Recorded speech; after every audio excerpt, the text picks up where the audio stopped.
圣的主日，我们又能够相聚在教会。这个时候，我们一同来预备心，进入我们的祷告，还有我们的敬拜。我们要用这一首《听我的祷告》来安静我们的心，求圣灵来帮助我们。还有许多还没来到我们当中的弟兄姐妹，保守他们快快的脚步，一同来到进圣殿，跟我们一同敬拜。我们来唱这首《听我的祷告》。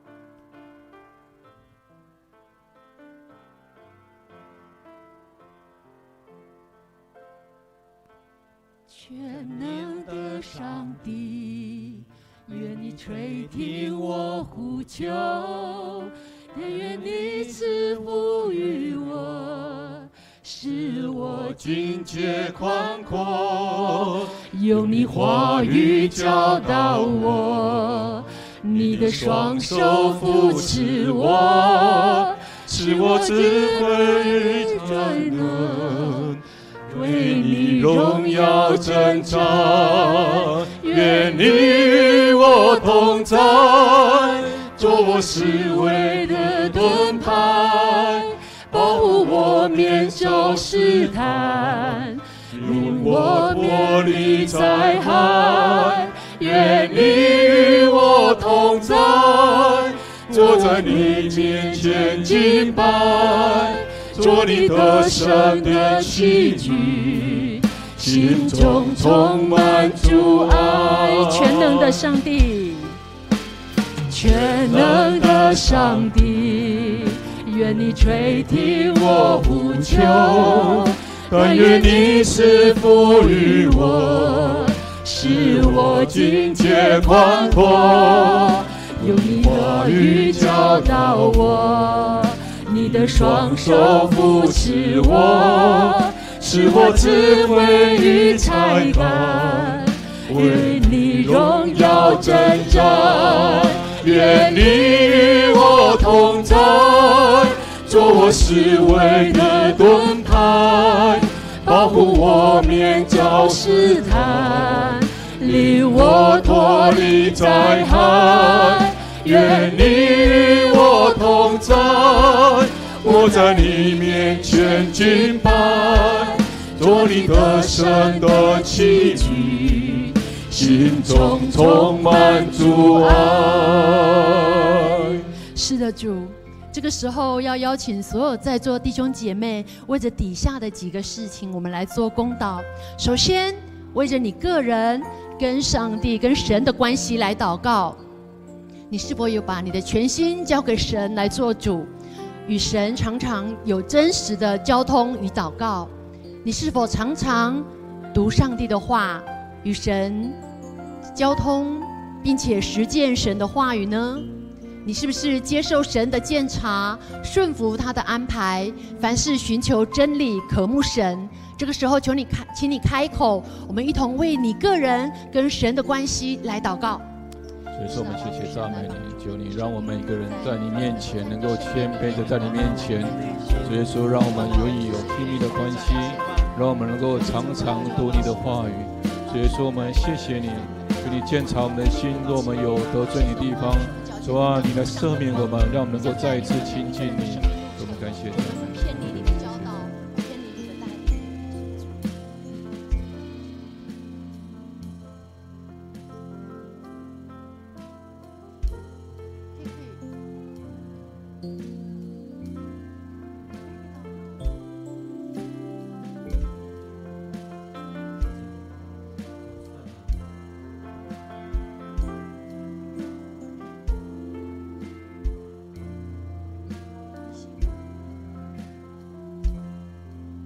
是的，接着我们第二个要为每个教会跟家庭与神的关系，教会当中的每个家庭与神的关系来祷告。我们恳求父神时常来管教提醒我们，使我们得着益处，让我们夫妻能够同心在主里领受主的心意，教养孩子走当行的道路。恳求主的圣灵保守每一个家庭都能够成为美好的见证，影响可触及的家庭以及人群。我们一同为教会当中的每一个家庭跟神的关系来开口祷告。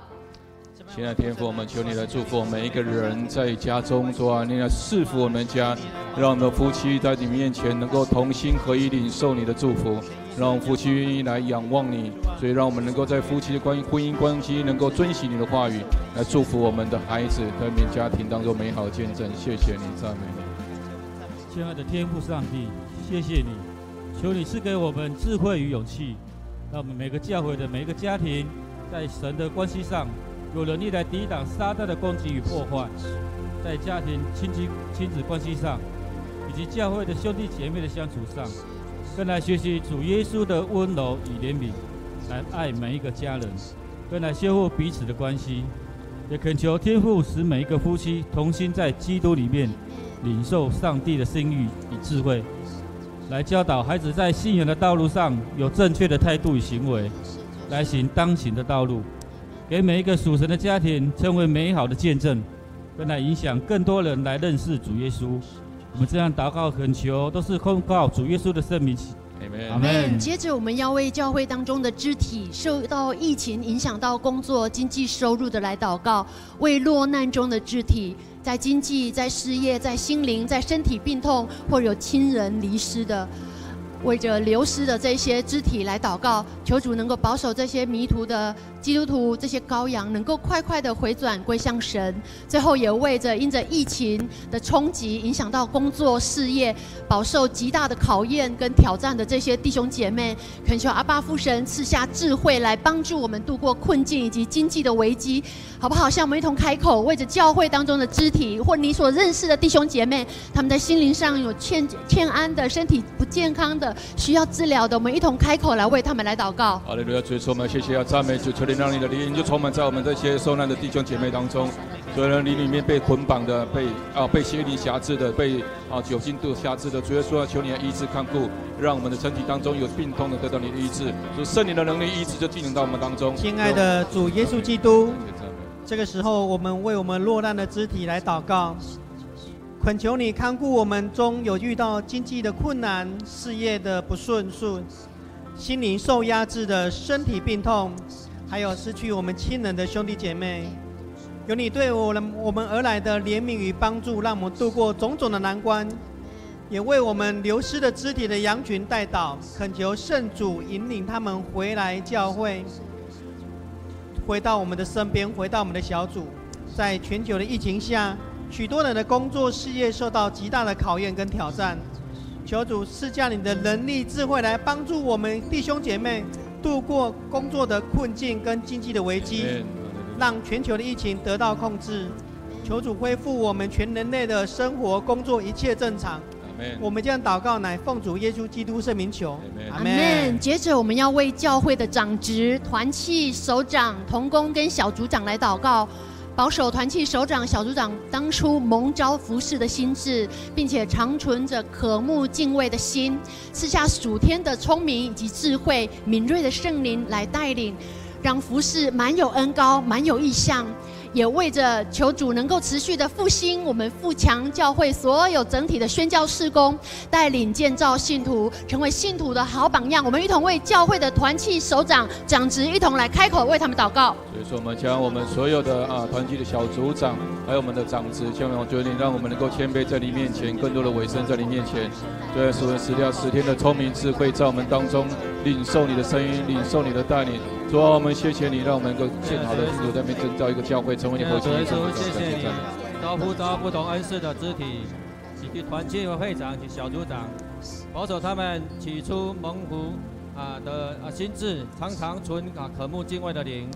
主啊，求你活泼他们祷告的灵，让我们有属天的智慧跟能力，敏锐的圣灵来引导，使他们有服事满满的恩膏，大有果效，满有异象。主啊，我们再次将我们教会的长老跟执事仰望在你面前，圣灵大大的运行在他们的身上，领受你的恩赐，为主你所用。主啊，求你来复兴我们，求你来调问我们的服事的热忱，尽忠职守，各尽其职，使我们能带领来建造信徒，成为上帝百般恩赐的好管家，信徒的好榜样。祈祷都是奉靠主耶稣的名，阿们。最后邀请各位为着我们今天的主日敬拜，爱城弟兄的生命见证来祷告，恳求主的圣灵带领所有在座的慕道友跟卫信的朋友。主的灵就运行在他们当中，自己来动工，也透过爱城弟兄的生命见证，再次激励我们每一位基督徒。恳求主的灵保守所有弟兄姐妹，在今天的礼拜从头到尾，他都保守与我们同在。我们同为着今天的敬拜跟今天的生命分享来开口祷告。主耶稣，求你的灵来充满在我们今天的聚会当中。主耶稣，你的灵来帮助我们。主要求你兼顾爱城弟兄、王同姊妹，透过他们的话语来帮助我们，来亲近你。特别让第一次的聚会弟兄姐妹完成的时候，求你来祝福、看顾他们第一次在我们当中。谢谢，谢谢。亲爱的天父，求你的灵来充满你的圣殿，你的宝座要设立在这个地方，你的宝座要从你的宝座留下你的医治、安慰跟赦罪的能力从天降落，成为我们生命的帮助。耶稣，求你祝福我们今天的聚会，透过爱城弟兄诗歌和生命的见证，让我们知道你是爱我们的主，也是知道我们每一个人苦楚的主。你愿意进到我们生命当中，让我们生命得到释放、平安与盼望。所以说，我们特别求你来祝福第一次到我们当中的朋友，愿主的爱大大充满他们，将我们今天的聚会再一次仰望在你手中，让我们有一颗谦卑顺服的心，来领受你从天来的声音。祷告奉耶稣的名求，阿们。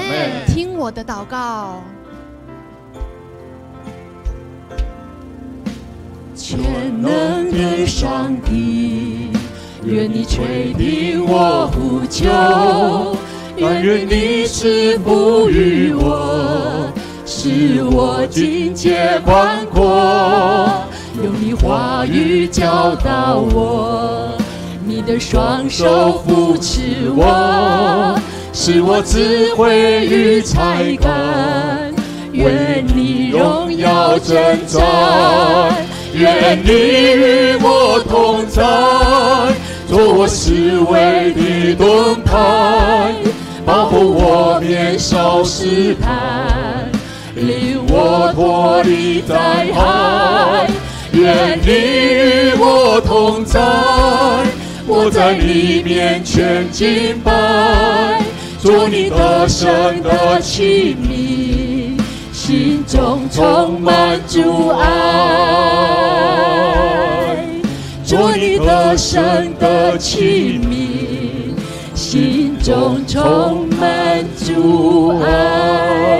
感谢主，今天能够让我们一同聚集在这里，好不好？邀请各位弟兄姐妹一同起立，因为我们要一同来赞美这一位配得我们称颂赞美的神，因为他是我们唯一永远永恒的盼望。阿们。永恒唯一的盼望。哈利路亚。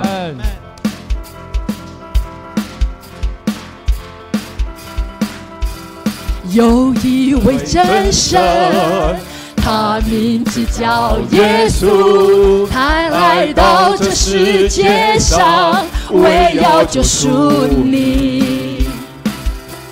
生命的意义尽在这福音里，只要你开口呼喊耶稣，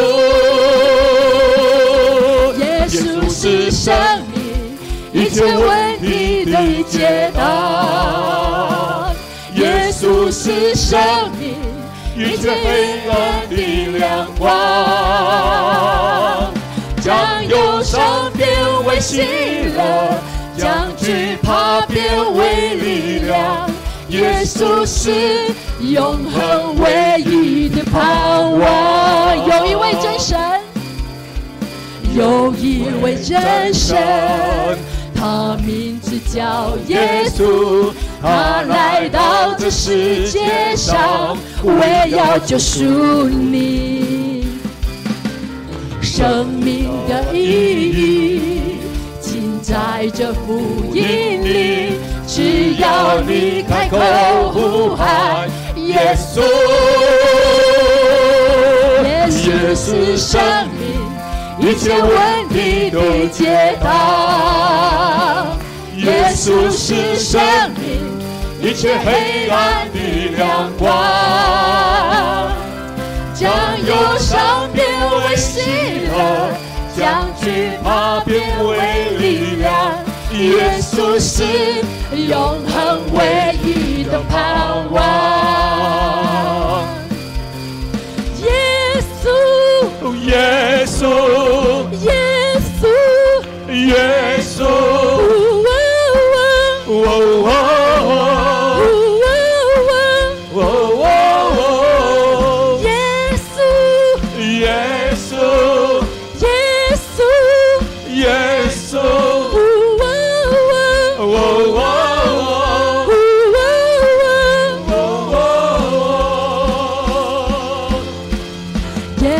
是生命一切问题的解答，耶稣是生命一切黑暗的亮光，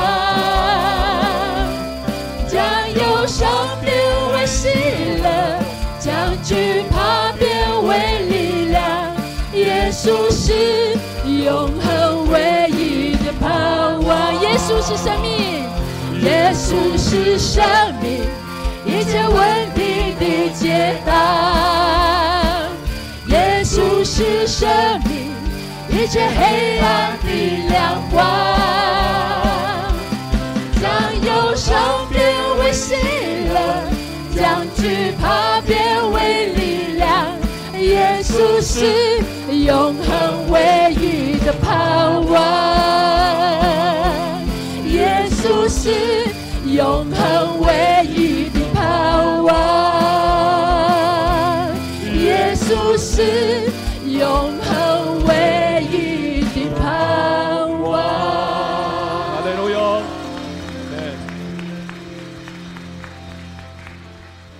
感谢主，耶稣是我们永恒唯一的盼望。各位弟兄姐妹，不晓得你有没有听过天上来的声音？这首华语歌《从天上来的声音》是爱成弟兄所作的曲，好不好？让我们一起用诗歌来享受这份从天上来的爱，他要白白的赏赐给我们每一个在座弟兄姐妹。让我靠近你，越过高山低谷，深深被吸引，享受听你心跳的声音。让我拥抱你，无论狂风暴雨，深深地着迷，我要安静听你的声音。就算用尽我所有力气，也要寻求你，单单渴慕你，让我拥有坚持的勇气，胜过一切来荣耀你。I love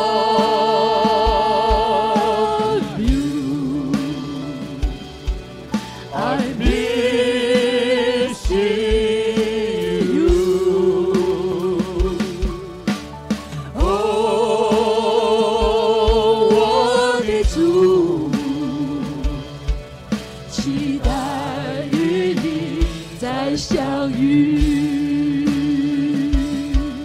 Oh my Lord 天父的爱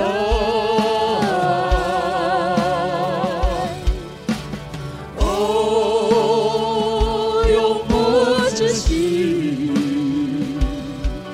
从天上来的声音就算用尽我所有力气，也要寻求你单单渴慕你，让我拥有坚持的勇气，胜过一切来荣耀你。I love you, I love you,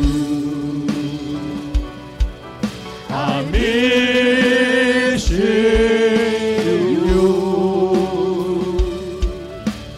哦，我的主，期待与你再相遇。Oh my Lord， 天父的爱，哦，永不止息，从天上来的声音。Oh my Lord，Oh my Lord， 天父的爱，哦，永不止息，从天上来的声音，从天上来的声音，从天上来的声音。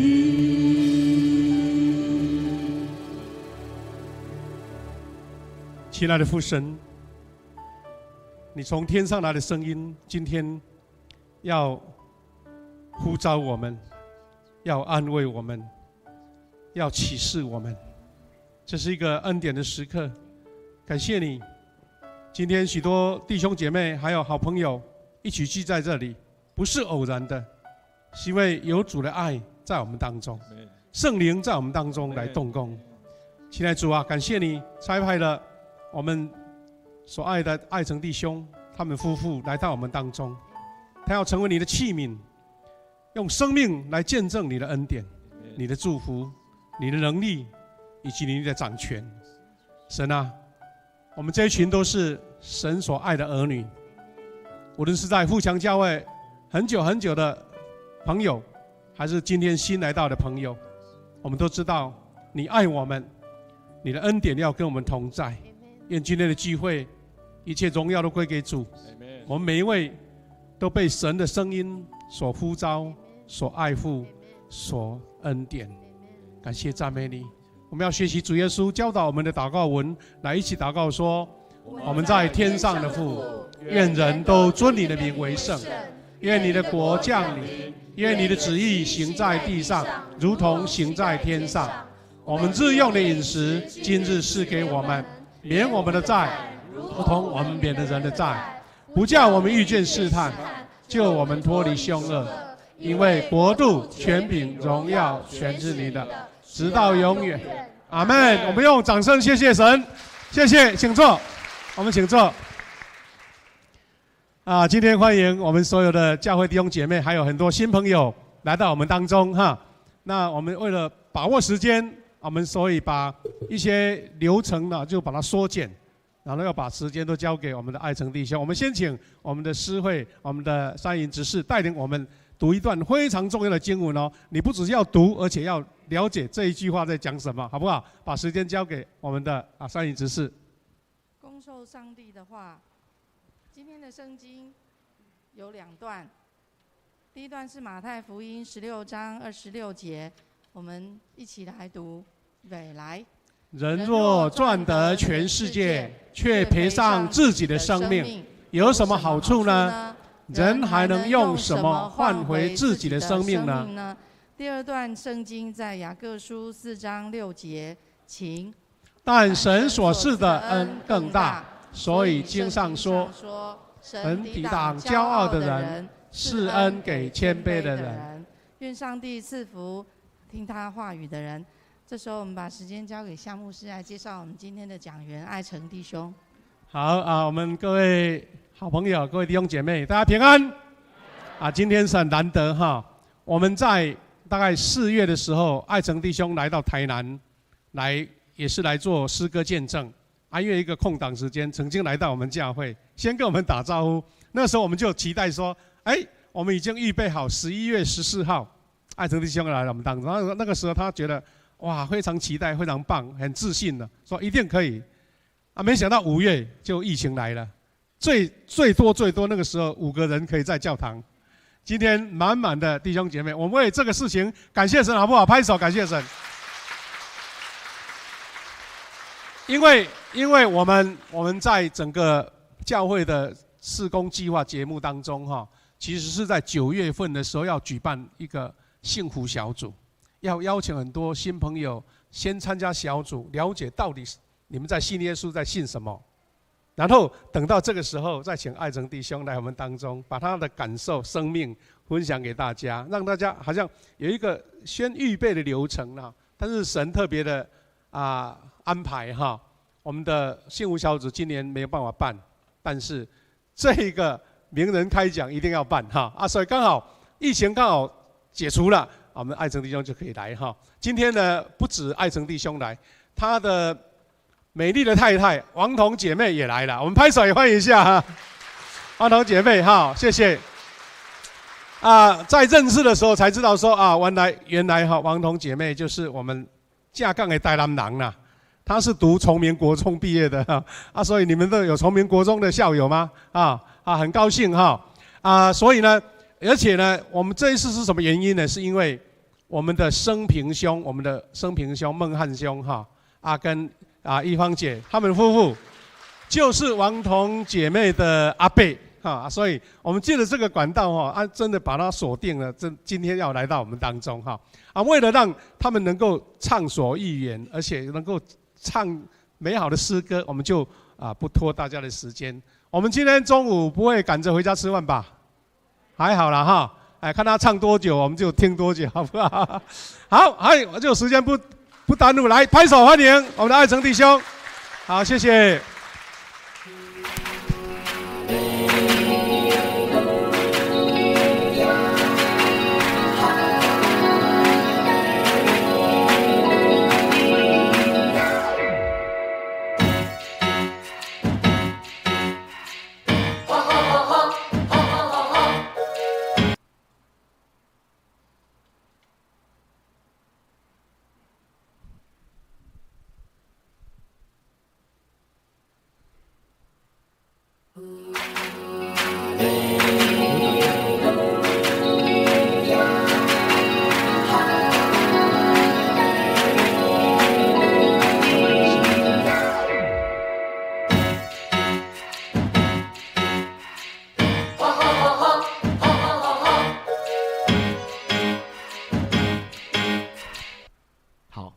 没关系，找不到档案的话，我就开始分享信息。大家午安。哇，今天两堂的活力比较不太一样。第一堂都是比较是我们的爷爷奶奶在现场，所以在我的分享信息里面提到说卡拉 OK， 他们都很有那个感动。但是你们应该就不知道卡拉 OK 是什么有了，感谢神。我先带来这首也是我写的诗歌，教会是我家。在你灰心丧志的时候，这里有敞开的手拥抱温暖在怀中，我们都看着同一片天空，手拉手，望着你的时间不嫌多，没有人寂寞，没有人松手，谢谢你出现在我生命中，唱着歌跳着舞，看着红彤彤的日落，在我们之间有爱的热火。哈利路亚，哈利路亚，教会是我家。绝望的时候，你不要害怕。哈利路亚，哈利路亚，这是我的家。勇敢抓紧手，我带你回家。哈利路亚！在你灰心丧志的时候，这里有敞开的手，拥抱温暖在怀中。我们都看着同一片天空，手拉手。望着你的时间不嫌多，没有人寂寞，没有人松手。谢谢你出现在我生命中，唱着歌，跳着舞，看着红彤彤的日落。在我们之间有爱的热火，哦耶！哈利路亚，哈利路亚，教会是我家。绝望的时候，你不要害怕。哈利路亚，哈利路亚，这是我的家。勇敢抓紧手，我带你回家。好吧，天父在这里向你来祈求，在今天在富祥教会的这个时候，主啊，你的爱充满我们，你的圣灵临到我们。当我们每个人带着心思意念的烦躁，带着重担，带着一些身体的一些疾病，或者带着一些困扰的话，主啊，我们把我们的重担带到你的面前，你必让我们得到休息，得到安息。我们再一次拍手，把荣耀归我们的神。哈利路亚，哈利路亚，哈利路亚，教会是我家。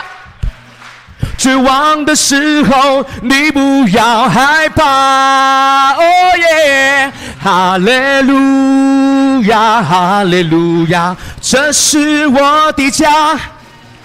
勇敢抓紧手，我带你回家。勇敢抓紧手，我带你回家。勇敢抓紧手，我们一起回家，好吗？哈利路亚，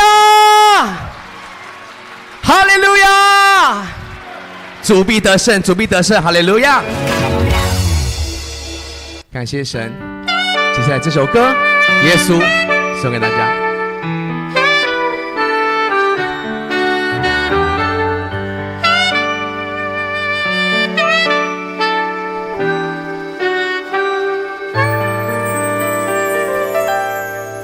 当想到爱就想起你，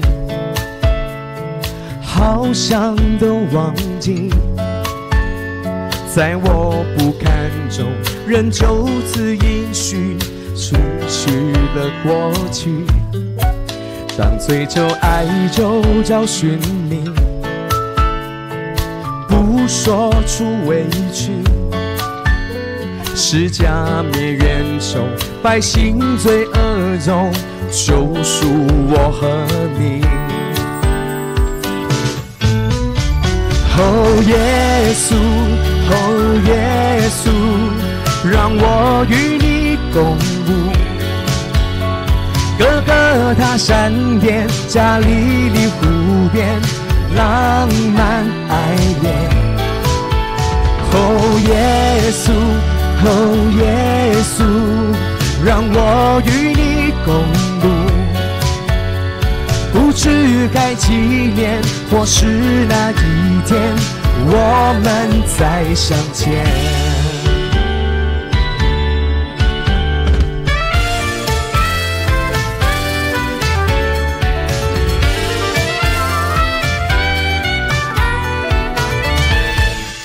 当想到爱就想起你，好想都忘记，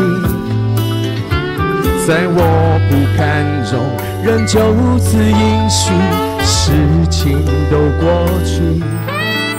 当追求爱就找寻你，不说出委屈，是加灭冤仇，百姓罪恶中救赎我和你。哦耶稣，哦耶稣，让我与你共度哥哥他山巅，加利利湖边，浪漫爱恋。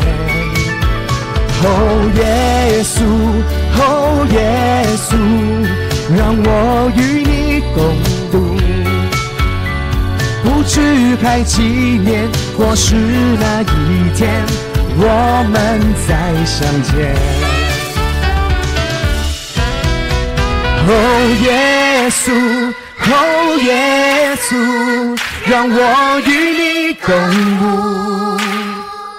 哥哥他山巅，加利利湖边，浪漫爱恋。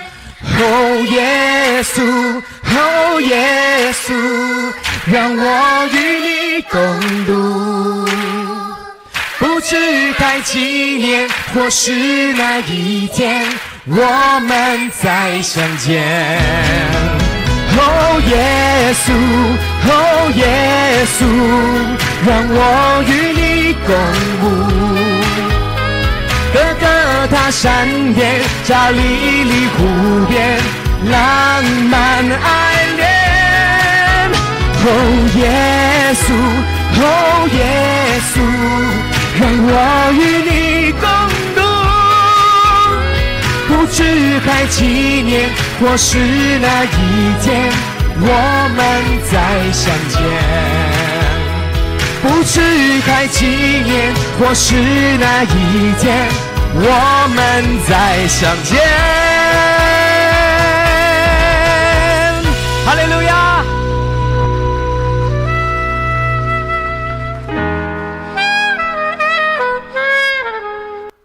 谢谢大家今天抽空时间来到富祥教会。我相信应该今天不是来看爱神王童的吧，是来看耶稣的，对不对？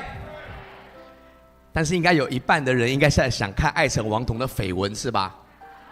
今天我们不会有绯闻让你看到，我们只会有美丽的见证来荣耀神而已。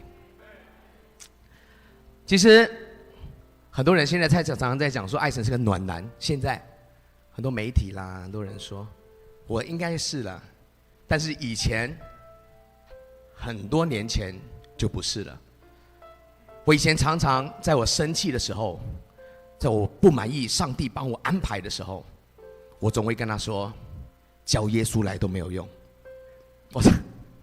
我常常跟王彤这么说，当我生气的时候，叫耶稣来都没有用，就不要再说了。你想说爱神真的是这种人吗？今天这个故事就要从6岁开始。当我6岁的时候，有一天我走过姐姐的身旁，听到姐姐弹了一首歌，琼瑶的歌《在水一方》。讲这个歌跟你们的年纪应该有点差别，但是我现场还是有看到爸爸妈妈啦。在水一方有听过，你头发这么白应该是有听过。少年白，少年白。等草苍苍，那时候我就把那首歌就在我妈妈的面前就把它弹奏出来。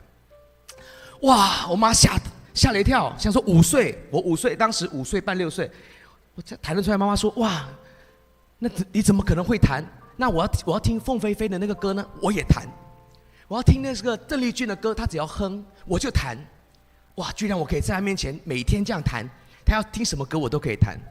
我妈就觉得哇，太好了，家里出现了贝多芬，以后家里衣食无忧。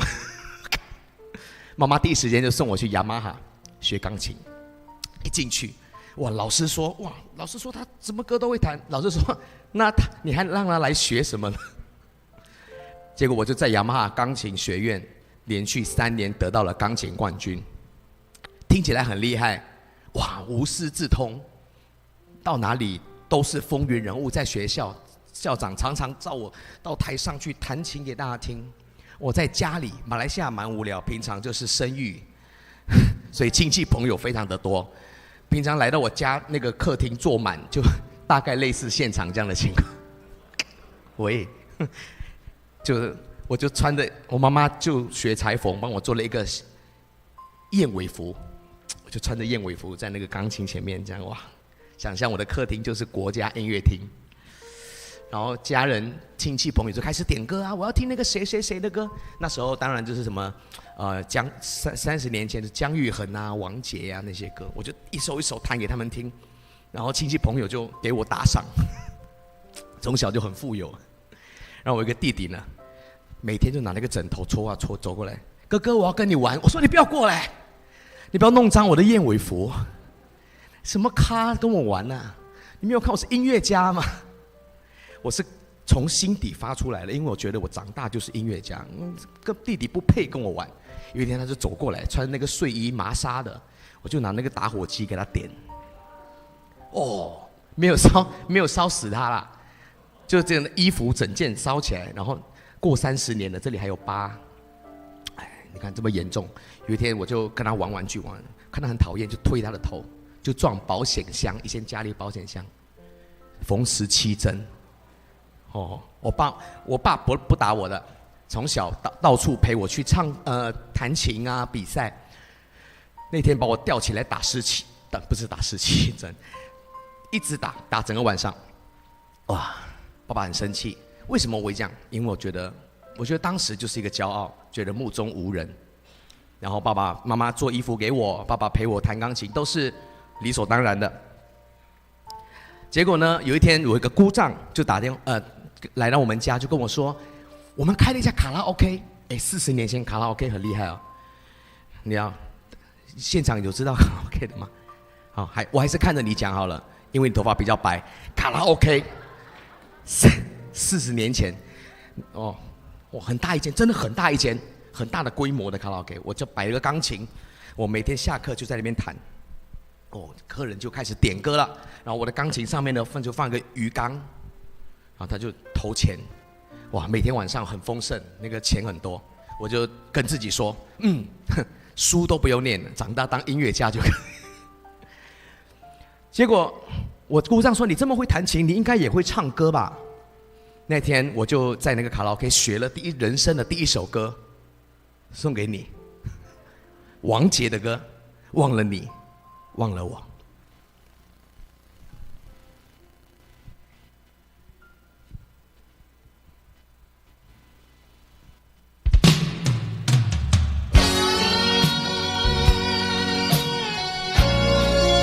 哇，这首歌已经33年。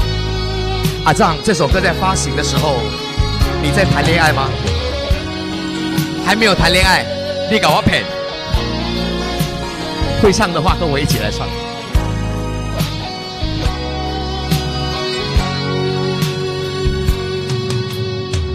当你说要走，我不想回首的时候，爱情终究是一场空。别说我俩的过去尽在不言中，别忘了我曾拥有你，你也曾爱过我。当你留给我我不想接受的伤痛，爱情到头来还是梦。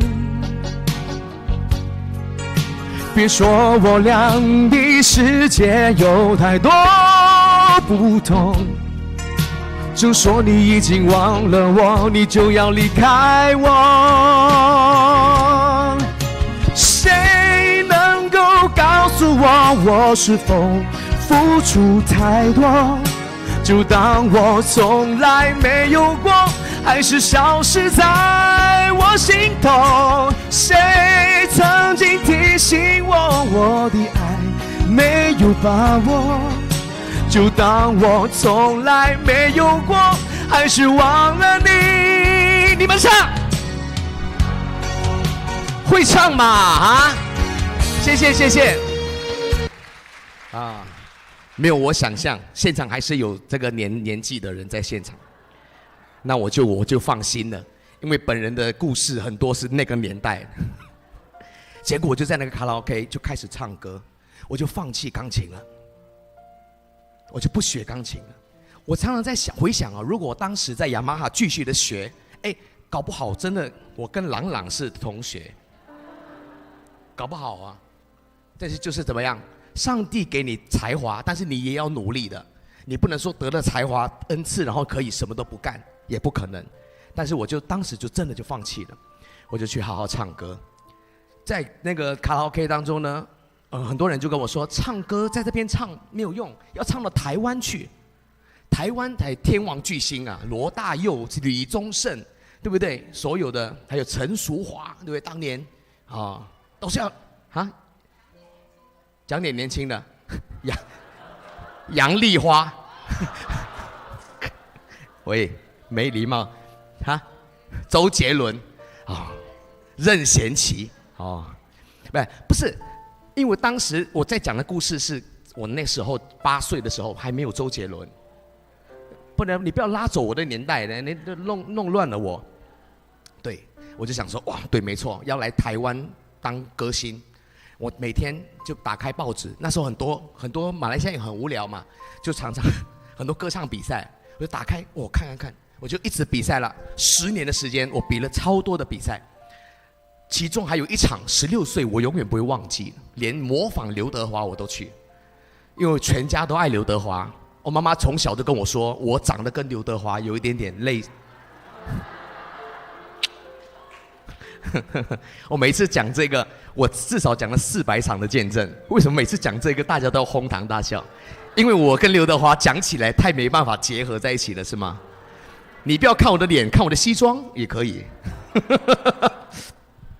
当时刘德华就走过来，我千辛万苦，10几万人比赛，10几万不骗你，我们比到前10强，刘德华真的来，走，保安一堆这样子走到后台，我衣服都没有换好，我就冲出去，我说华仔，他说小弟弟，连拉链没有拉哈，很开心，他跟我讲的就是这么一句话，记到现在。但是那天我就得到人生的第一次。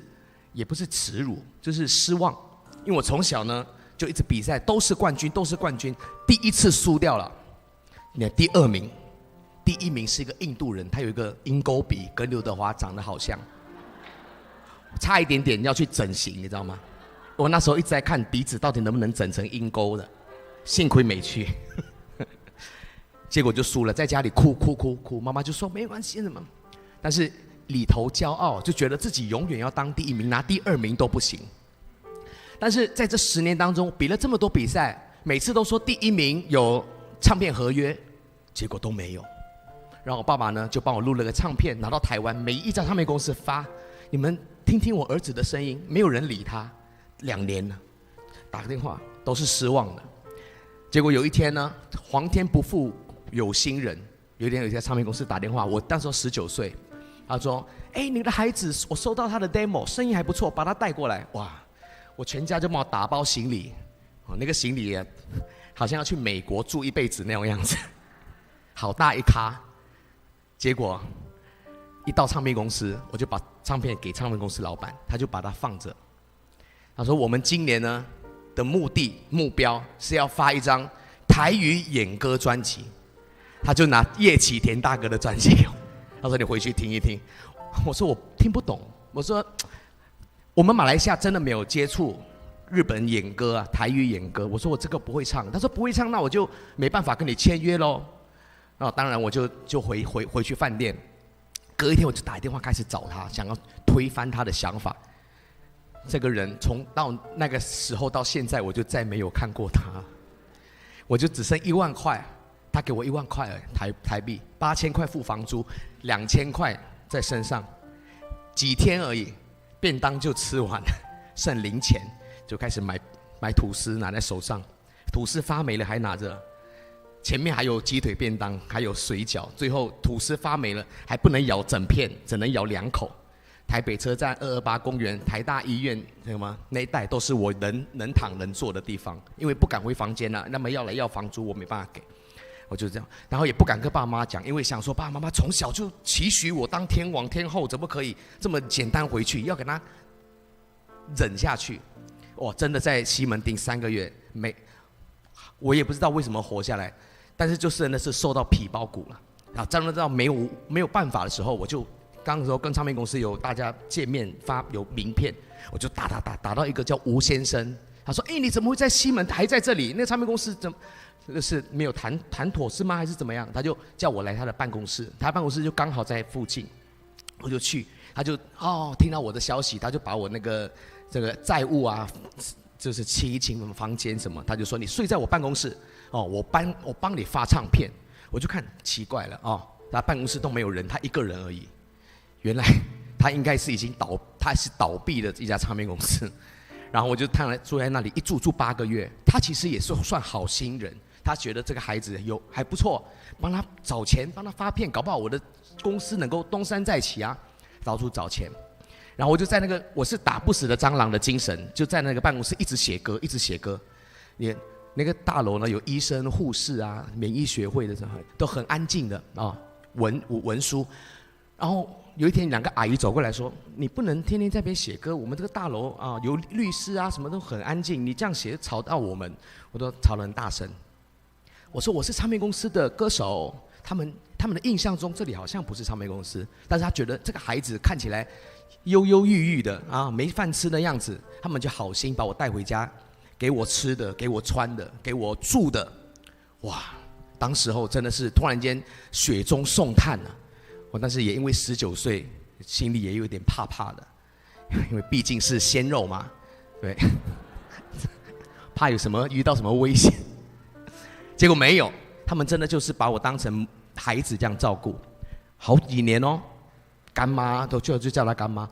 然后结果那个唱片公司的老板就想说，哎呦，这个很疼这个小孩，就跟这个老板说，好还可怜，你借我钱，我帮他做唱片。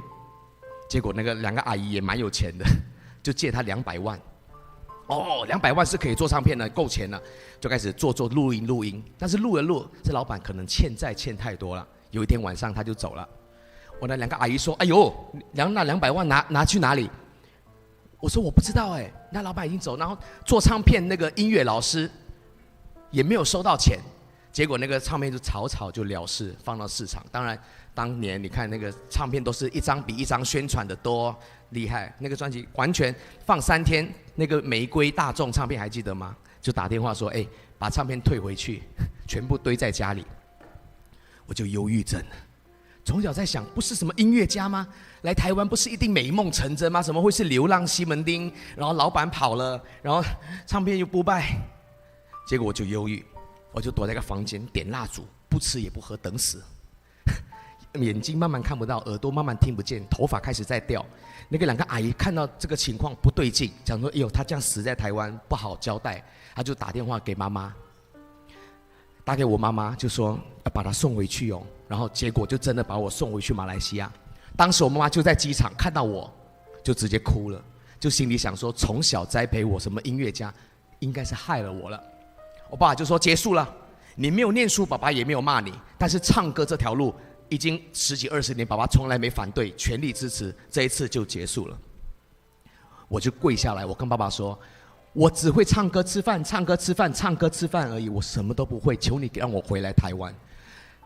爸爸心软嘛，我跟他说我不会自杀的，结果他就让我回来台湾，但是我又没有学历，我什么都不会，你觉得我能干嘛呢？这一次我就不躲在房间等死了，这次我聪明了一点，我在外面找死。我就从台北车站走到新店，新店再走回台北车站，台北车站再走到新店，新店再走到很远很远，走一趟列卡你就知道你的脚不行了。我走这么多趟，小朋友是不是还饿啊？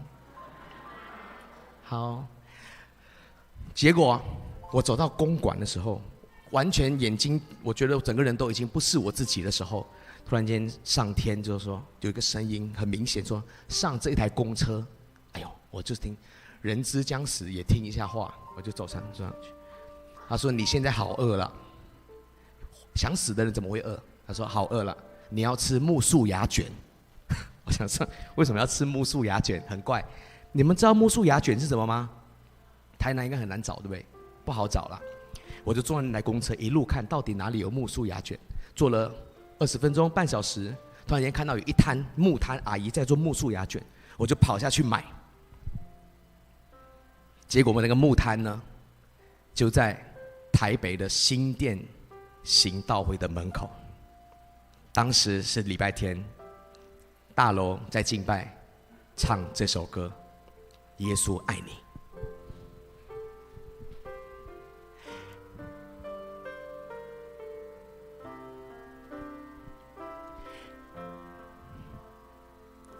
耶稣爱你，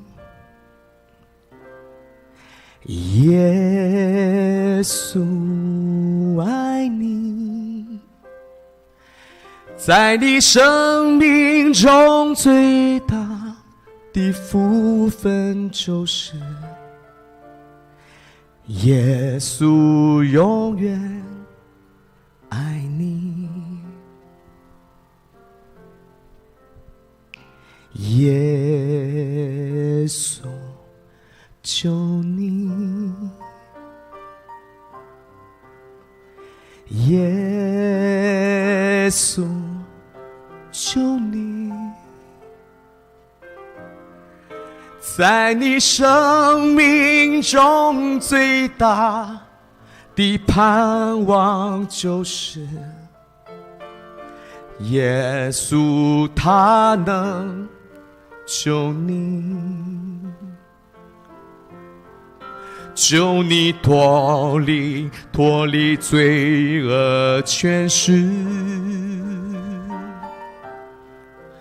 带你进入光明国度。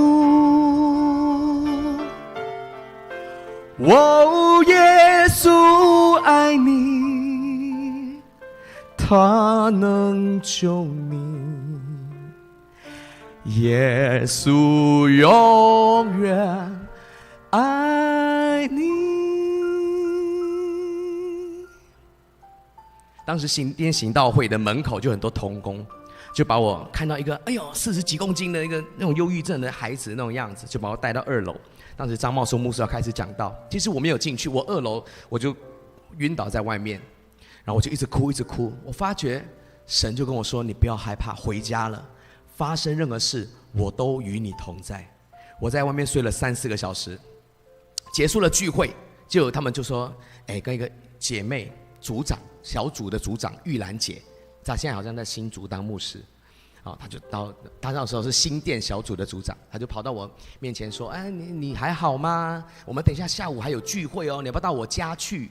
我就到他家去，他家呢，哇，很漂亮，但是呢，那个书架上都没有书。他说：“我都把书卖掉了，我只看一本书而已，圣经。”我说：“啊，为什么呢？”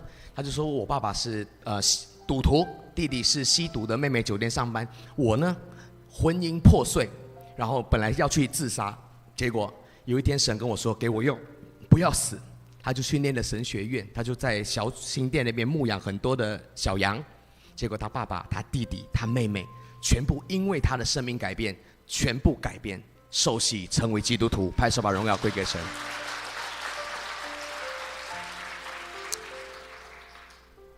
那时候我就在他小组呢，就慢慢，他就教我读圣经啊，但是我也跟他说我是第3代基督徒啊，但是他看我一脸就是没看过圣经的样子，我就教我读圣经，然后3个月半年之后，我觉得我里头的那个想死的那种感觉没有，慢慢就没有了，我觉得就是被上帝医治了。那时候神就安排我有个工作，在台北的主妇之店，听过吗？台北有一家 pub 很有名，早期有伍佰啊，动力火车有去唱过。不是李圣杰跟萧煌奇后期还在那边唱，我就进去面试。那时候我状况非常的差，因为你看一连串的折磨自己，上台唱歌都走音。经理就说这个不行，我们这个是名店，给他唱都不行，给他做那个服务员就好了。老板说给他唱听起来可怜，给他唱没有人的时段就好了。就是很晚很晚很晚很晚。但是幸亏没有人，有人的话我可能会被人丢鸡蛋，因为那时候唱歌真的很难听。然后那天我记得有一个晚上，有一对情侣翻过来，我唱到一半，他说停停停，哎，你们餐厅唱歌不是名店，怎么会唱这么差啊？哇，我真的当场傻住。然后我还看乐队，乐队说不用看我，你都是最后一个，因为很晚嘛。结果我就知道一定是太骄傲，才让我不是很有才华吗？不是歌唱的第一名吗？为什么连一首歌都唱不完？结果我就谦卑，我就连哆来咪发嗦我都要把它练好，不要再什么天不天才。结果真的是到我的时段，从来我的时段常常都是没有人的，没有人到4年的时间，到我的时段现场都是爆满的。拍手把荣耀归给神，上天真的是阻挡骄傲的人，赐恩给谦卑的人。在工作上我们可以很聪明，但是回到家里，回到生活的时候，可以不用这么聪明，笨一点，提供跳拱狼，那种傻傻的说啊，上天你怎么说，我怎么照着你怎么做，那一种人通常都很成功，因为上天预备是你没办法想象的礼物。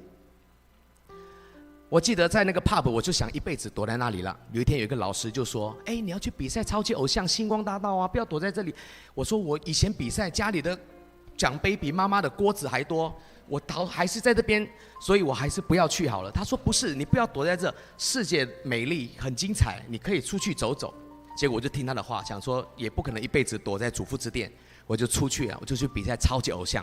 一进到超级偶像里面，星光大道那时候红了萧敬腾啊。杨宗纬，制作单位说你不要唱慢歌，你就唱快歌，因为我去 PK 有一集唱对你爱爱爱不完，有记得印象吗？我然后很肥啊，那个哇下巴爱一次抖一次，结果制作单位说这个可爱，你跳舞，就放我到练舞室，每天7个小时10个小时，哇那时候跳的真的，王彤就是那时候爱上我了。一度看到镜子啊，以为自己是郭富城啊，但结果因为真的不是郭富城，所以跳到全身都是伤，我就开始吃普拿疼啊、止痛药啊、抗生素啊、类固醇，一直吃。总决赛我总共吃了60几颗止痛药，我想说今天死了也没关系，反正拿完冠军死在舞台更轰烈，还会有人说，你还记得吗？以前台湾有一个歌唱比赛到死掉的，还不错，也是另外一种留名的方法。结果上天怜悯我，当然没死，我就在家里昏很久，拿了第1名，根本都没有一点开心都没有，因为身体已经痛到痛不欲生。但是当然年轻还是会身体慢慢好的嘛，好了回来，慢慢好了回来之后，我就想说，哇，现在选秀的大家都很红啊，萧敬腾、杨宗纬都红了，我就想说我也来发一张专辑，看能不能跟他们一样红。我那个专辑就叫做《万人迷》。因为那时萧敬腾发王子的新衣嘛，我想说发一张万人迷，人见人爱也不错。那张专辑有没有听过？不用回答我。我去了几百间教会，从来没有人说听过。500张卖不完，结果我这次跟神说不唱了，真的不唱，我怕我再唱失败，我又忧郁症。我说你让我做别的吧。哎呦，隔1天而已哦，就一通电话说我们是民视新兵日记，以前报告班长听过吗？很红啊，现在我们重拍一个坏蛋演了，本来演坏角的，7个月他已经突然间有事不演了，不然你来演好吗？我说我超级偶像冠军呢，他说没有，整部戏都是好人，只有1个坏人而已。我听起来1个坏人就有搞头了嘛，对不对？妈妈从小跟我说演戏要当主角。我就知道这部戏我应该是主角，我就把头剃了一剃，进到成功岭。结果没想到，那天晚上预计拍2个小时的戏，我给他演了6个小时 ，NG， 我真的不知道多少次，50、60次吧。导演过来说：“你觉得好吗？你觉得 OK 的话，那你就让我们收工。”隔一天我到现场，大家看了哇，看了贵赶快。想说这个不会拍戏来害我们，你知道成功岭太阳那个是拍戏很辛苦的，你给人家这样 delay 那是不得了的。然后有个演员好心就过来，你不会演戏，你是唱歌，不用怕，我教你。我说哎呦，那怎么办呢？他说放松就好了，喝一点酒。我说妈妈从小跟我说不能喝酒，他说喝一点。你是不是艺术家？艺术家难免要为艺术而牺牲的哦。我听起来有道理，没错，你点头了，对不对？我就给他喝半点、半杯、1杯、半瓶、1瓶，真的不骗你，一天可以喝1-2瓶的威士忌，每天都在，真的假的？真的。我就在那个成功岭早上5、6点淋了钢盔啊，就躺在那边，就是太醉了，导演就会过来踢，起来拍戏，但是喝醉了那个脸啊，面目狰狞啊。所以演那个坏人好像，是不是？肖德基有看过的举个手。啊，没这么少人看啊，还是不提啊。结果那个戏越来越红，大家就说：“哎呦，肖德基你演得太好了。”我的酒就没有办法脱离了。我想说，这样喝下去，搞不好唱歌得不到金曲奖，可能拿个金钟奖呢。但是我心里还是有基督的爱在里面，因为神毕竟也救过我，我也是第3代基督徒，我知道这样喝应该会下地狱。结果有一天，我在军营里面就鬼附了。当然，你不亲近神，一直往死里去，当然那些邪恶的力量就来了，真的缠着我。6度的天气，冰水，我匍匐前进，一点感觉都没有。哇，那个杆子一连爬不上去，乒乒乓乓爬上去。他们说：“哎呦，艾辰被鬼上身了，快点把他弄回去。”然后导演就说：“啊，放他休息，放他休息。”我就回到台北。那天晚上我就在家里，不骗你们，我的心脏就是要停止。我吃维他命，吃 B 群，我运动，我想把这个鬼赶出来，赶不出来，我就躺在沙发，我就准备，我觉得完蛋了，就要死了，就要死亡。我父母在马来西亚，28岁就要死了。我就哭啊！我每次到死了就想到他，耶稣救我。那天晚上2点多，我的窗微亮，一个声音说：“你每一次都是到死了才找我，我这一次不救你了。”那个眼泪流不出来，因为那个恐惧已经超越了死亡。你知道有神，但是你一直不把神当神。当时真的今天出来跟你说我不救你了，第一次听到他这么说，我差一点13楼往下跳。我哭，我又跪又哭又笑又闹。我把我的所有麦克风啊什么酒啊什么我都说我不要，我不要喝酒，不要拍戏，我什么都不要，我要把我的命奉献给你耶稣。他说你一篇圣经都没看过，你要怎么样奉献给我？我妈给我一本圣经，前面还有写每天要念主祷文，唱一篇念一个经文，然后才睡觉祷告。我从来连皮都没摸过，我冲到房间去把它拿下来，才从创世纪开始看。喝了一口水，心脏我真的不骗你，它就是跳起来，我的身体发亮。我不知道为什么，我总觉得我好像投胎了。我变成一个全新的人，我眼泪一直丢，一直流，一直流。就是我想到为什么我坏了这么多年，神啊，我呼求你，你还是救我，这是什么爱？当时电脑突然间我不知道弄了什么，它突然间就跳出了这首诗歌，我一直哭，一直哭，从夜晚哭到天亮，唱给大家听。这世界有个千年不变道理，那就是耶稣爱你。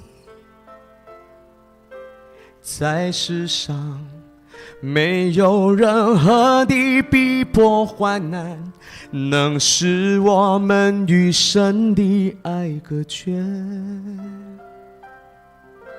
你是否愿意成为神的儿女，一生让耶稣爱你？在世上没有任何的困苦愁烦能使我们与神的爱隔绝。主耶稣爱我，主耶稣爱我，主耶稣爱我，有圣经告诉我。故事常常听到这里，大家都说：“艾成，你应该是变乖了吧？”你觉得他变乖了吗？人真的是很，我真的是好坏好皮。过了几年，认识了王彤，也有一些商演，有一些通告，也赚了比较多钱了，又骄傲了，又忘记神。但是神还是依然给我很多的工作，还给我很多的丰盛。但是我越有这些丰盛，我越抵挡他，反而我还常常跟他说：“你这么不让我红，你为什么不让我成名？”那时候呢，我每天吃很多东西，有看过我快破100公斤的样子吗？有吗？有人看过吗？我那时候呢，有一个黑暗的力量，就说你要吃到肚子很大，就好像可以唱到意大利，像帕帕罗蒂一样，唱到意大利。所以我就把60公斤吃到95公斤，每天都要吃50盎司牛排，晚上要吃2个便当，4只鸡腿，2杯拿铁。我不骗你，真的这样吃，不吃完我不睡觉。王彤是见证人，每天看我这样吃，而且边吃边流泪，因为那个食物根本不能这样吃，我们哪有这样的胃能够这样吃？是用倒的，用挤的。有一次在表演，在一个山上，那个地方完全没有50盎司牛排。王彤带着铁板烧，带着50盎司的牛肉到荒山野岭里面去煎。你看我固执到这种程度，我还跟他说：“这是我为了专业，我吃的越大，我才会能够唱到鸟巢。”他还居然相信，他也是蛮笨的一个。他还跟很多网友说，他都是为了吃，他都吃在我的面前，吃到都流泪，你知道吗？他很可怜的，全世界人都不相信他的话。结果呢，我居然，他父母因为看到一个人吃的这个样子，一般正常的父母都不可能会同意他会跟那个男生在一起的。我就跟他父母的关系就决裂，工作也越来越上不去了，因为太肥了。居然那时候还出现一个美国的音乐家，说要把我们的乐团迁到中国去，什么发什么乐团。他说你要减肥，我说我不能减肥，我这个肚子就是为了要去唱到鸟巢去的。他也来教我声乐，一个美国的音乐家来教我声，我说不用学声乐，因为我6岁做到钢琴就是神童了。哇，你看。其实神，你这样数，我一直在讲，你听爱神中间有多少的天使，多少的礼物，多少的恩典，但是你一直把它推，不要，我是天才，我不用，我不需要，我要吃肥，我要弄死自己。哇，怎么会是这样？有一天我就指着天父说：“你再不让我上鸟巢，你就让我下地狱了吧！我活着，反正我根本都不想活着。”有一天，王彤。那时候有1个月的时间，神天天在我的耳朵说：“你要去哪里？你能够去哪里？”然后彤彤在日本录美食节目，那天他的堂哥住在我们家，因为从台南上去台北工作，住在我们家。那天他下班回家，就发生了一件非常恐怖的事。但是在那个之前，前一个晚上，神有摸着我的头说：“不用怕，孩子，发生什么事，我都与你同在。”那天就发生了这件改变了我一生的一件事。11月22日的灯可以暗一点哈，尽量暗一点哈，然后那个声音可以大一点点哈，谢谢。他骄傲地呛了上帝一句：“幸亏，如果你不让我站上鸟巢歌唱，我就下地狱。”于是，爱成瞬间变了一个人。耶稣爱你，爱神，耶稣爱你。最开始，家人们把他送到精神病院，医生说他这个病我们帮不了。于是哈利路亚家教会的家人们日以继夜地陪伴着他，因为若不守在他身边，他可能早已跳楼而粉身碎骨，也很可能在睡梦中拿着刀枪夺门而出。况且没有这群人的陪伴，谁还敢接收这样的疯子呢？整整40天，艾诚经历了一趟地狱之旅。最后的几天，甚至有一个邪恶的声音告诉他：你就去撞死在十字架前吧。他居然用尽了所有的力气，企图把自己撞死。没想到，就在他快要把自己撞死的时候，上帝对他说话了。一个从天上来的声音，彻底唤醒了他的心。他哭泣在上帝的脚前，把那个骄傲的艾诚钉死在他跟前的十字架，而那股黑暗的势力当下也彻底的离开了他。就这样，他渐渐的恢复像个孩子一样，忘记了自己的名字，怎么吃饭，怎么用筷子。原来是上帝要让他一切重新来过。从小到大，身经百战，得过无数的歌唱冠军，却得不着他渴望的掌声与肯定。而如今的艾诚重生了，成为一个新造的人。他要将这一段刻骨铭心的生命故事，透过歌声与分享，真实呈现在你我的眼前。可以，谢谢。拍手把荣耀归给我们的神，哈利路亚。没有耶稣，没有神，我今天绝对不会站在这。因为在那个40天当中，我踢断了腿，喊破了喉咙。总统常常说，那时候他从日本赶回来之后，他觉得你这辈子应该不可能唱歌，因为我连话都讲不出来，我声音只剩这种声音。我爸爸妈妈70几岁赶到台湾来，送到精神病院，病院也不收。2个礼拜，神不再跟我说任何的话，他让你去经历看看。你说要地狱，我相信地狱绝对比这个还要你没办法想象，但是他就让你初尝滋味。2个礼拜，有一天我腿也踢断，坐在轮椅，我就爬下来，我就爬到十字架前面。我们哈利路亚的家教会的十字架比较低，魔鬼就说你是撞他嘛，你就看他能不能救你。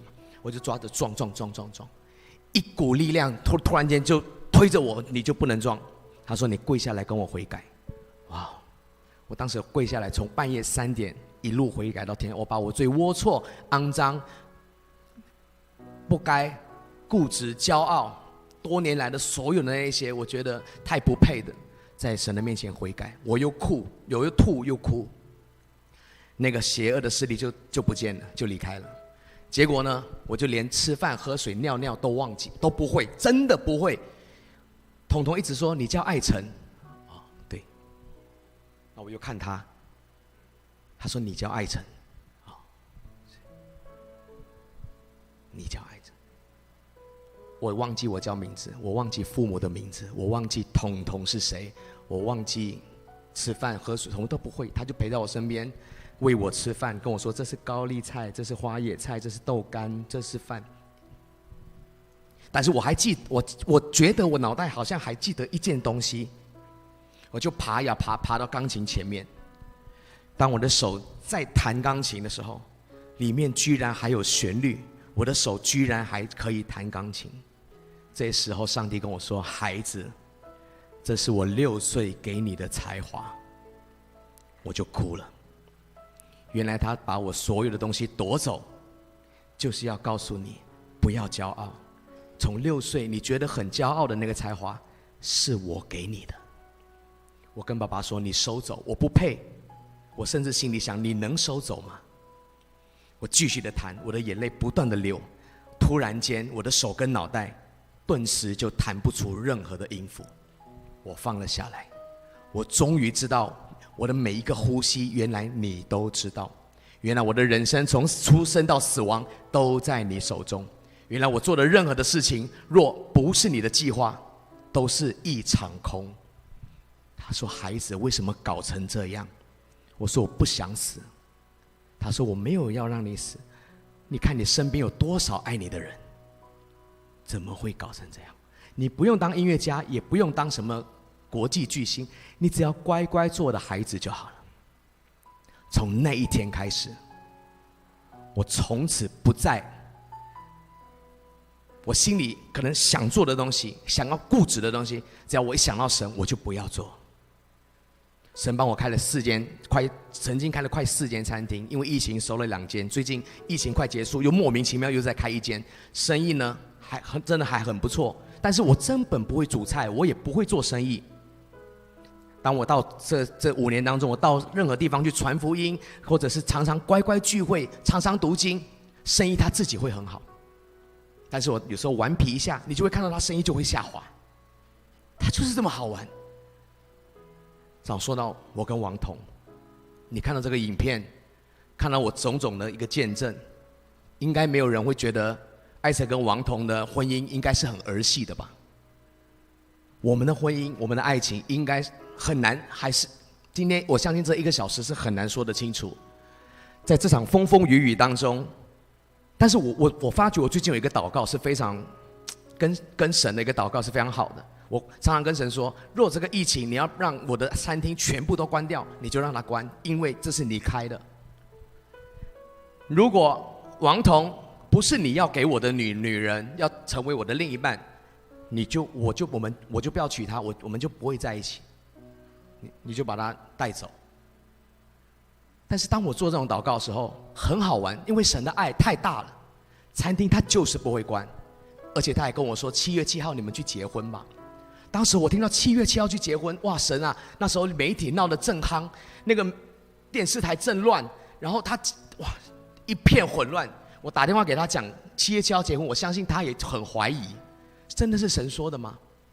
但是我们从那天开始就一直看到7，很多再买个早餐加个蛋7，然后什么什么都7。有一天我们去看一个首映，开着车参加首映会，开到 B1， 全部的车位都满的，只有一个车位77号，但是是特斯拉的，因为我没有买特斯拉，所以就不能停。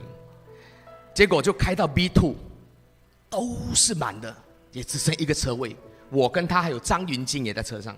我们想说，神啊，你能做到这种程度吗？就把车开过去，全车尖叫，真的是77号，拍手把荣耀归给神。当然，他也不会因为这样子的77号就要嫁给我。在7月2号、3号的时候，有一个姐妹就找他做心理治疗，也是一个基督徒，他就问他说：“你觉得神爱是什么？”彤彤因为也是基督徒，他就说神的爱应该就像耶稣，他永远无条件的爱，牺牲舍命的爱。然后姐妹说：“那你觉得爱神的爱是这种爱吗？”他想了一想，他心里觉得是，所以他晚上就打电话给我，他就说7月7号我们就去结婚。所以我们就这样结婚了。但是因为结婚了之后，就一片天色常蓝吗？没有，只有这1年疫情，再加上他的工作，因为拍戏暂时休息，我们每天就你我大眼瞪小眼。但是我其实在这20年来，其实我只懂得照顾自己，我都每一天的生活都是我自己在做我的事，只是家里再多了一个人。虽然我很爱他，我会把家事做好啊，各方面呢很多，但是这只是还是我自己的事，我没有参与他的生活。比如说他很爱去种植物啊，他喜欢收纳家里的东西，我都不会去理他那些东西，而且甚至我不会参与，因为觉得那个是他的事情。所以他有一天跟我说：“你觉得我们2个在一起吗？”我说：“我们不是结婚了吗？”他说：“在一起是我们2个进入彼此的生命、彼此的生活的点点滴滴，才去经营走这段路，不是你做你的事，我做我的事，然后我们。”那不用结婚了，其实真的不用了。你只是家里再多一个人住而已，我还是在做我自己的事。当时我开始听不懂，我想说，我都把家里的事情怎么样，我都乖乖的。最后我发觉我就陪他去逛花市，买植物。哇，他喜欢收纳柜什么，我就去看，跟他一起看哪个收纳柜很棒啊，可以在家里做。其实那个东西它不是重点，重点是我们2个人去做一件生活的这些细节。那你们2个人的婚姻才是在同一个路上的。感谢主，让我们因为这样子的沟通，我们有做了一个福音节目《一同进城》，我就放在 YouTube 上面，但是媒体就很坏，就把它写成什么王彤骂我啊，什么8点半先生啊，什么机器人、钢铁人啊这种之类的。啊，没有钢铁人啊，机器人。但没关系，但是也因为媒体新闻其实不重要，重要的是我们的感情真的是因为那个，就跟着彼此的更知道说啊，我们知道怎么相怎么处。你要上来说2句吗？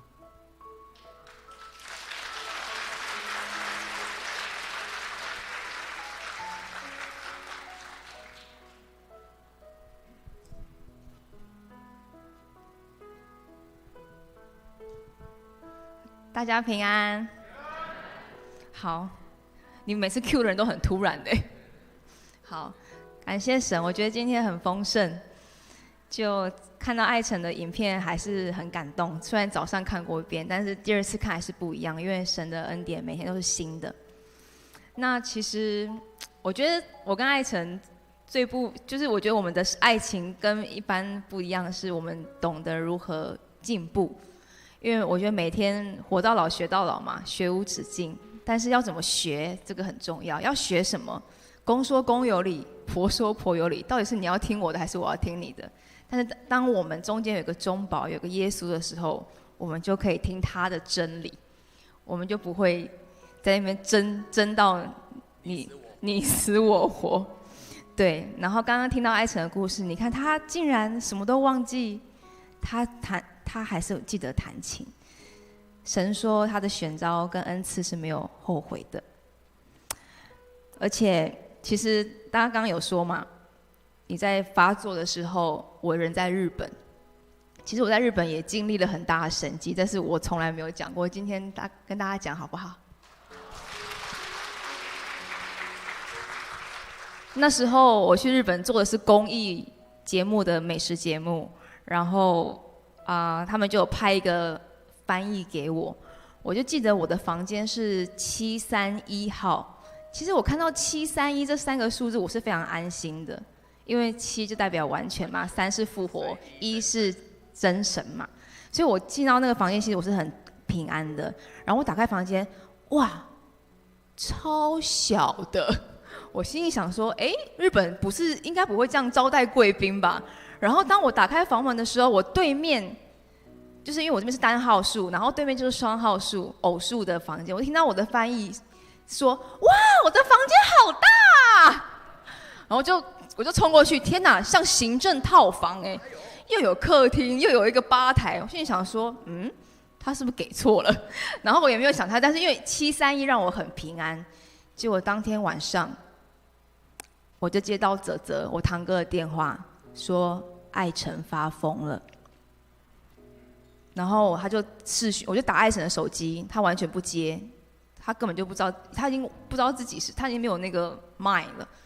然后我就打给我堂哥，我就视讯，我就看他的脸，他完全不知道有手机在照他，然后他一直胡言乱语。我当下也不知道该怎么办，我就跪下来祷告。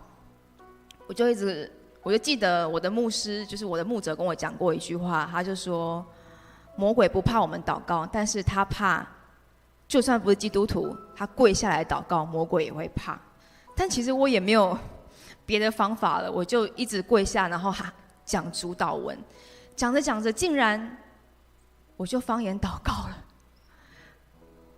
我才知道，原来方言祷告是你的意念已经来不及跟上你的嘴巴，你不知道该怎么办，神就给你方言祷告了，这是最大的力量。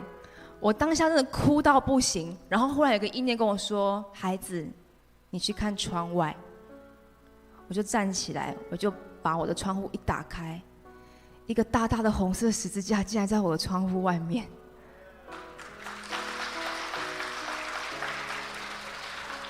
你知道在日本要找到一间教会有多么的难吗？而且我后来去看到我翻译的房间，因为他在另外一头，所以他那头都是山。我在这边才有住宅，才有教会。所以神原来在我去日本之前，他就已经预备好。他说：“孩子，我知道你会经历这件事情，我知道你会崩溃，所以我早就预备好这个房间，让你安心，知道我与你同在。”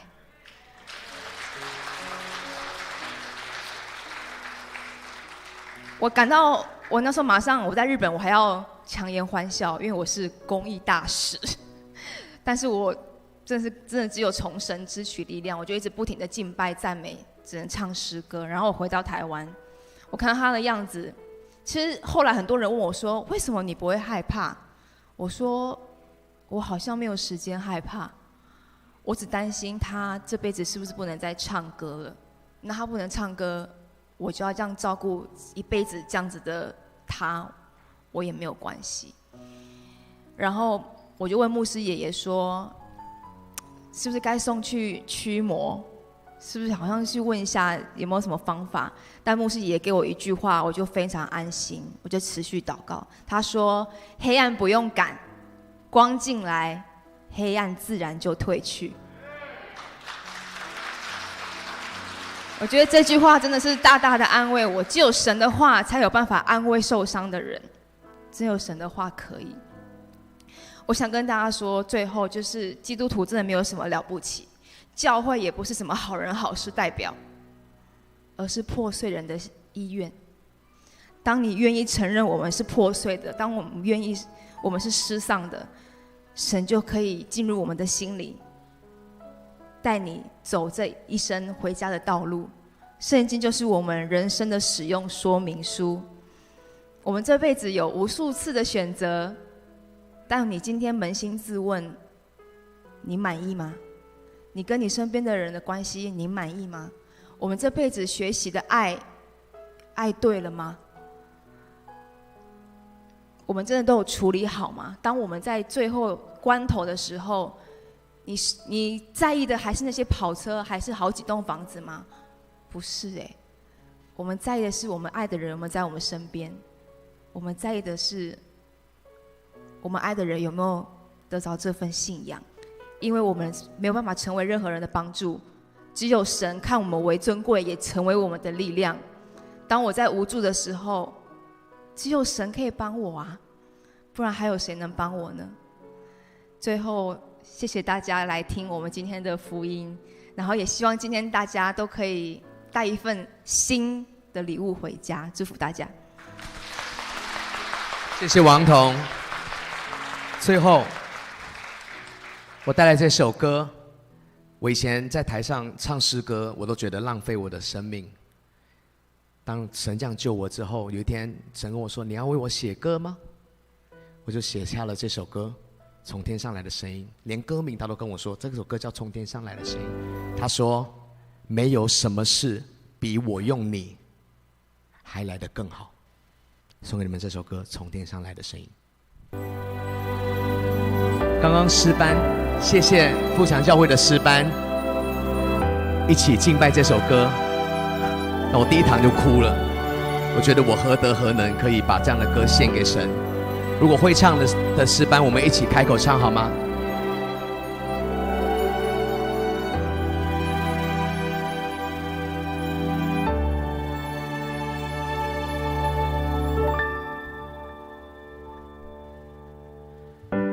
让我靠近你，越过高山低谷，深深被吸引，享受听你心跳的声音，让我拥抱你，无论狂风暴雨，深深的着迷，我要安静听你的声音，就算用尽我所有力气，也要寻求你，单单渴慕你，让我拥有坚持的勇气，胜过一切来荣耀你。I love you, I'm missing you.哦，我的主，期待与你再相遇。我满了天父的爱，哦，永不止息，从天上来的声音。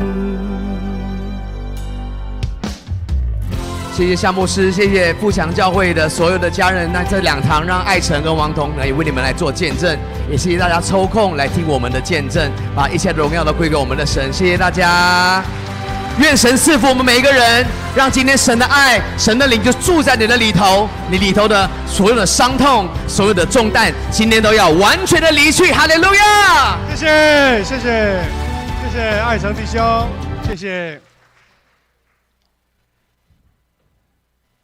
各位弟兄姐妹，还有我们的好朋友，我们请音乐稍微一个轻轻的音乐，我们要做一个回应，也希望今天艾成弟兄跟王彤小姐他们的见证有触摸到你的心。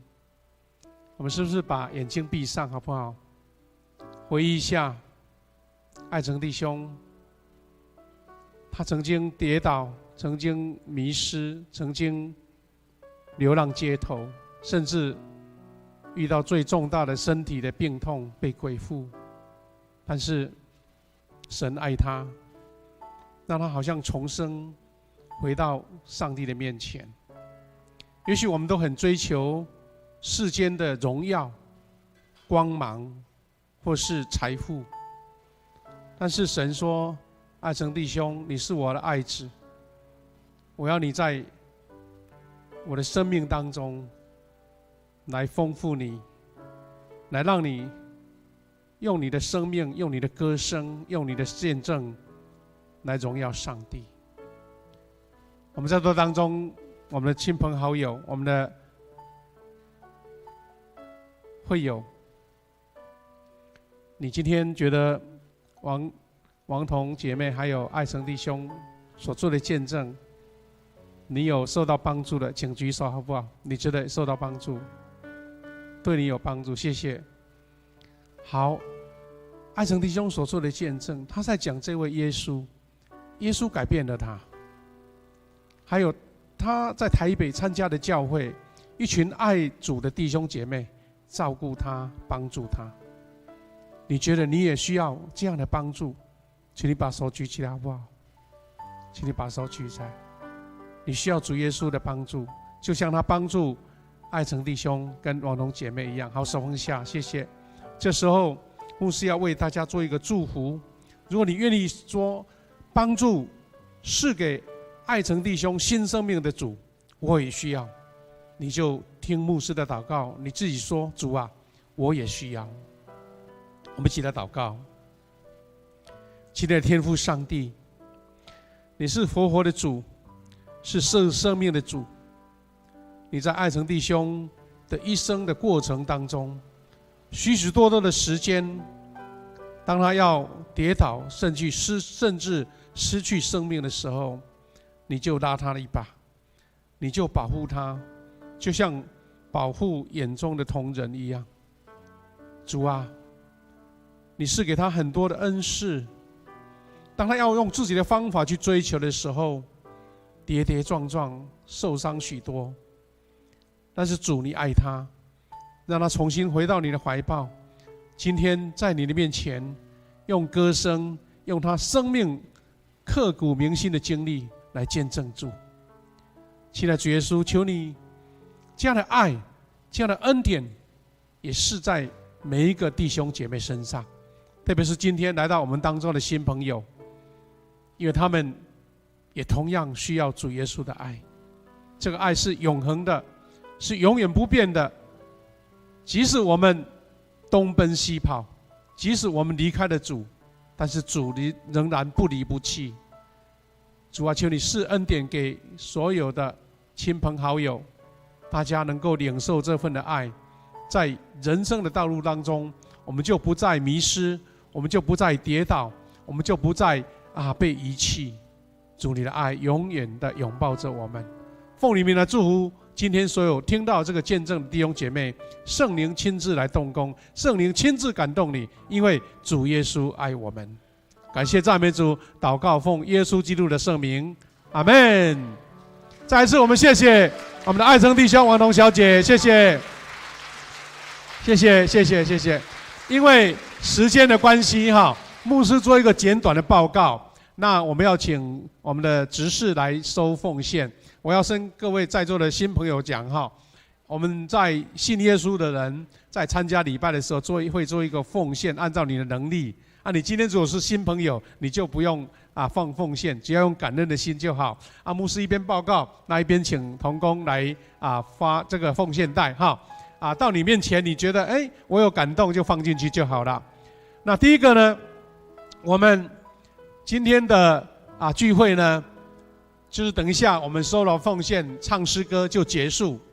等一下呢因为时间已经过中午了我们教会有预备简单的午餐，如果你觉得乐意再留下来跟我们的教会的弟兄姐妹一起分享，我们到3楼去有预备简单的餐让你吃得饱的因为时间不大够，我们想建议了等一下结束的时候，可能有很多人要跟爱成他们夫妇来合照，但是怕时间不够，我们拍2张合照，一张是我们的同工、长职、小组长，还有我们的团长，先拍1张，然后其他好朋友，你如果想要合照，我们再到台上来，这样就拍2张。如果有时间要私下照，我们再来安排，好不好？第二个，今天第一次来我们互祥教会，还有你是好朋友带你来的，能不能请你起立一下？请立一下，让我们欢迎你，可以吗？好，第一次来的，来站起来，我们拍手拍手，热烈掌声。我们请同工来送一个小礼物来，我们先送小礼物先不要坐下。我们同工送小礼物来，我们一个小礼物送给你，再坐下我们再等一下再做奉献祷告去。来，我们拿到了，来，这边人比较多，哇，大家很棒一起来感谢主。好，谢谢，这是我们教会的一个简介，还有一个音乐来，这边还有欢迎我们这些新朋友，因为今天时间不多所以没办法一个一个介绍。不过真的刚刚呢，爱成弟兄他有讲说，他在台北参加了一个教会，爱的教会，叫做哈利路亚家教会。他就是因为有神爱他，还有一群教会的弟兄姐妹关心他。当然最重要是王彤姐妹知道他生病了还不离不弃照顾他。你知道吗？我们刚刚我听到王彤姐妹做一个见证很棒，她说这个十字架是我们直的部分是跟神的连结关系，那横的呢就是弟兄姐妹大家彼此相爱。我有困难的时候你帮助我，我有荣耀的时候分享给你。所以我邀请我们今天新来的朋友，你记得互祥教会就像他台北家教会一样，是爱的家，欢迎有空来参加我们的小组，参加礼拜，好像一群可爱的弟兄姐妹，爱的家庭，好不好？感谢主那等一下我们就马上要做结束我们就拍2张合照其他有时间我们再来安排。好，我们把时间交给我们的诗会，请起立，我们一起唱奉献的诗歌。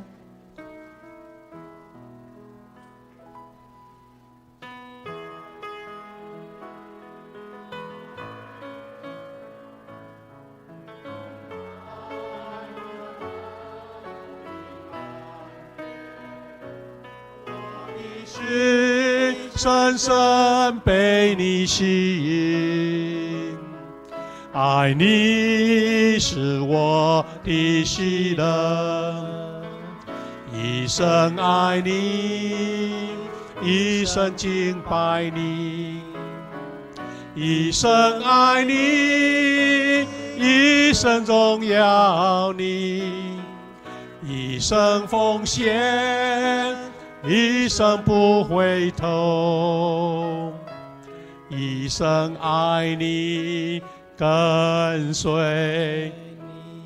各位弟兄姐妹们，能够站着，牧师要为你们祝福。你知道基督徒的祝福多重要吗？因为我们知道我们的人生的道路不一定都很平顺，明天的时间我不知道，但是奉主的名来祝福你，神要跟你同在。我们一起来领受从天上来的祝福。等一下祝福完，我们就唱阿门颂。愿主耶稣基督的恩典、上帝的慈爱以及圣灵的保守相通，与我们所有的弟兄姐妹同在，特别是今天来到主面前这一群好朋友，我们也求神亲自恩典赐福在爱城弟兄、王同姐妹身上。主啊，他们从事演艺的工作，这些是神给他们特别的恩赐，就是让他们透过演艺工作来见证主的爱，因为他们的发光发亮，神的恩典就更加倍的加在他们身上。愿神赐福在座每一位弟兄姐妹，大家身心灵都平安健康，从今时直到永远。阿们。我们唱阿们颂。阿们，阿们，阿